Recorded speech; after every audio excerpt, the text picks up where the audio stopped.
and Chicago has issued a special marine warning for nearshore waters from Winthrop Harbor to Calumet Harbor, nearshore waters from Calumet Harbor to Michigan City, open waters from Winthrop Harbor to Michigan City out to Mid-Lake until 12:30 a.m. Central Standard Time.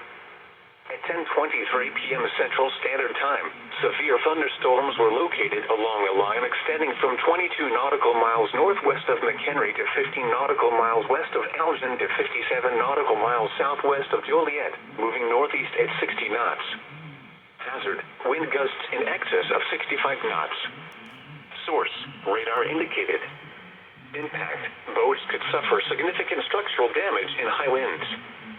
Small craft could capsize in suddenly higher waves. Severe thunderstorms will be near Waukegan Harbor and Winthrop Harbor around 11:05 p.m. Central Standard Time. 59th Street Marina around 11:50 p.m. Central Standard Time. Indiana Harbor, Calumet Harbor, Hammond Marina, and Jackson Park Harbor around 11:55 p.m. Central Standard Time. Burns Harbor and Marina Shores at Dune Harbor around 12:05 a.m. Central Standard Time.